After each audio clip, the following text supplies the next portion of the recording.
एक मामला आजकल बड़ा वायरल है। एसडीएम ज्योति मौर्य का मामला चल रहा है। तमाम लोग हम्म। ज्योति मौर्य को लेकर अपनी राय रख रहे हैं। अधिकतर लोग कह रहे हैं कि ज्योति गलत हैं, बेवफा हैं, तमाम तमाम तमाम तरह की बातें कही जा रही है। चंद क्या, अधिकतर लोग मतलब 90% लोग उनको गलत ही बता रहे हैं। लेकिन चंद लोग हैं, कुछ लोग हैं जो इसमें अपनी अलग राय रखते हैं। उसमें से एक आप भी हैं। हम्म। हम्म। आपने ठीक है। आप ठीक। इसके बारे में क्या सोचती हैं? देखिए, मैं कोई जज तो हूँ नहीं कि मैं ये फैसला कर दूं कि ज्योति हम्म। गलत है, चाहे आलोक मौर्य गलत है, या हम्म। मनीष दुबे गलत है। मैं कोई जज तो हूँ नहीं कि मैं ये करके भेज दूं। हम्म। लेकिन एक चीज जो मैं समझती हूँ कि हम्म। ज्योति मौर्य और आलोक मौर्य जिनकी जो पति पत्नी है, अगर उनकी मैं बात करूँ तो हम्म। सबसे पहली गलती जो मुझे लगती है, या सबसे पहली जो शुरुआत लगती है, वो आलोक मौर्य की तरफ से की गई है। क्योंकि हम्म। उन्होंने झूठ बोला था कि मैं ग्राम विकास अधिकारी हूँ, फिर बाद में पता चलता है कि नहीं, अब सफाई कर्मी हो।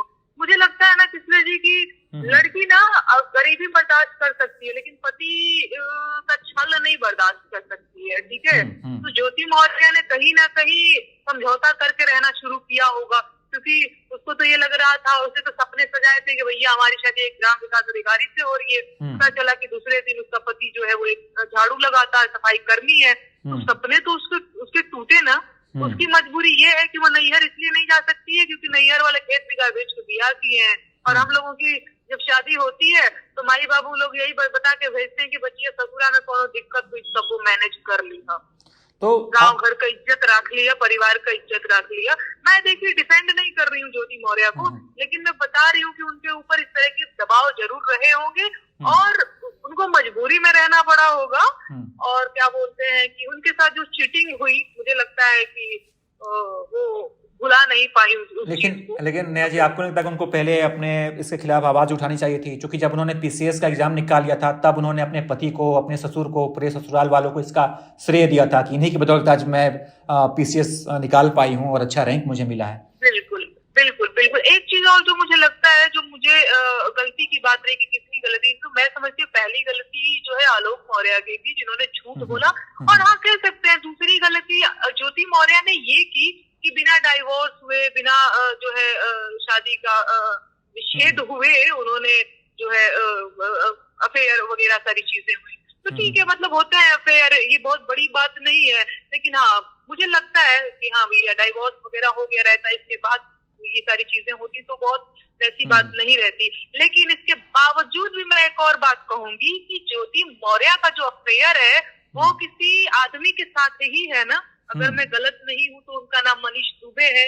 तो भैया जितनी चीजा लेदर हो रही है ज्योति मौर्य की, एक भी मीडिया के लोग, चाहे आप भी जाकर के क्यों नहीं मनीष दुबे का इंटरव्यू कर रहे हैं, या मनीष दुबे का नाम चर्चा में क्यों नहीं है? मनीष दुबे भी तो किसी लड़की को चीट कर रहे हैं, वो भी तो अपनी पत्नी को चीट कर रहे हैं, वो भी शादीशुदा हैं।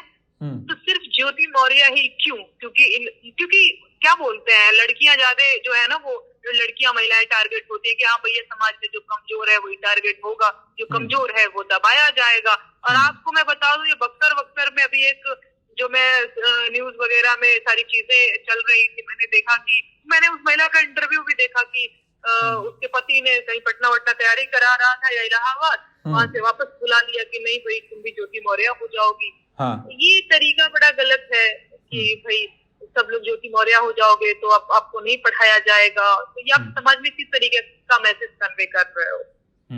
तो ऐसे लोगों को आप क्या कहना चाहेंगे? ऐसे लोगों को मैं ये कहना चाहूंगी कि थोड़ा भैया समझदार बनिए, पढ़िए लिखिए। और ये ह्यूमन नेचर होता है, ऐसा नहीं है कि कोई लड़की ही किसी लड़के को धोखा दे सकती है, और कई पुरुष भी सफल होने के बाद धोखा देते हैं। ठीक है, तो उनकी तो कोई चर्चा करता ही नहीं है कि भाई ऐसा कैसे हो गया, ये क्यों हो गया। मैं कह तो रही हूँ कि दबाया उसी को जाता है जो कमजोर होता है। तो हमारा जो ये पुरुष प्रधान समाज है वो महिलाओं को बहुत पहले से ही डोमिनेट करते आया है, आज भी डोमिनेट कर रहा है। ठीक है नेहा जी, हम वापस सीधे कांड पे चलते हैं। उस केस में अब आप अपनी तरफ से आगे क्या करने वाली हैं? देखिए, मैं जो है मेरे को अभी किसी पुलिस वगैरह की कॉल नहीं आई है, या फिर पुलिस की तरफ से कोई कार्रवाई नहीं की गई है। कि जैसे इस तरीके की चीजें होती हैं तो फिर मैं देखती बहुत मुझे जानकारी तो है नहीं कि करना क्या चाहिए। तो मैं किसी वकील से बात करूंगी, फिर मैं देखूंगी कि क्या हो सकता है, क्या है केस उसके अंदर क्या मामला दर्ज हुआ है, क्या सारी चीजें हैं, ठीक है। मैं किसी वकील से बात करूंगी। अच्छा, चूंकि मेरी बातचीत आपसे होती रहती है तो लोग मुझसे एक सवाल पूछते हैं। वो कहते हैं कि नेहा जी हमेशा उसी मामले में बयान क्यों देती हैं जिसमें कंट्रोवर्सी होती है, और वो खुद को एज अ मतलब कि चाहती हैं कि मैं कंट्रोवर्सी में आऊं और मैं चर्चाओं में बनी रहूं। मैं उस मामले पे बयान नहीं देती हूँ जिस मामले पे कंट्रोवर्सी होती है, बल्कि मेरे बयान के बाद जानबूझ करके कंट्रोवर्सी क्रिएट कर दी जाती है। मैं आपको बता दूं, अब यूपी में काबा में गा रही हूँ तो ये तो कोई कंट्रोवर्शियल मामला था नहीं, मैं तो काबा अपना गाना गा रही थी।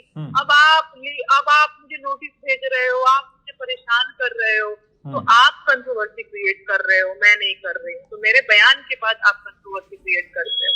अच्छा, करीब 3-4 महीने हो गए यूपी में काबा में जब आपको नोटिस मिला था, उसके बाद से अब इस मामले में क्या कार्रवाई हुई है, क्या मामला कितना आगे बढ़ा है? कुछ भी नहीं हुआ, वो अवैध नोटिस था, वो मुझे डराने धमकाने के लिए नोटिस दिया गया था। काटजू सर का नाम आप सुने होंगे, सुप्रीम कोर्ट के जो जज रह चुके हैं, वो पता है वो ये अभी भी फोन करते हैं, हम उनको करते हैं तो वो हंसते हैं और कहते हैं कि दरोगा अनपढ़ था क्या कि तुमको देने आ गया था नोटिस, इस तरह की चीजें। तो वो मुझे बस डराने धमकाने के लिए दिया गया था, बाकी मतलब आपके साथ भी अच्छे कानूनी जानकार लोग हैं? हाँ, मतलब अब इस तरीके की चीजें होगी तो रखना पड़ेगा ना वैसे लोगों से संपर्क जो थोड़ा कानून और इसकी जानकारी रखते हो। ठीक है, तो लगातार आप जैसे बता रहे हैं कि आपको धमकी भरे कॉल भी आ रहे हैं और तमाम तरह की चीजें भी, आपको आपकी आवाज को दबाने की कोशिश भी होती रही है, तो क्या लगता है कि नेहा सिंह राठौर कब रुकेंगी या फिर एकदम ऐसी बेबाक रहेंगी? कभी नहीं रुकेंगी, बिल्कुल नहीं रुकेंगी। नेहा सिंह राठौर न रुकी थी, न रुकी है, न रुकेंगी। चलिए, बहुत बहुत धन्यवाद नेहा जी बातचीत करने के लिए। आपको एबीपी लाइव से बहुत बहुत धन्यवाद। Thank you.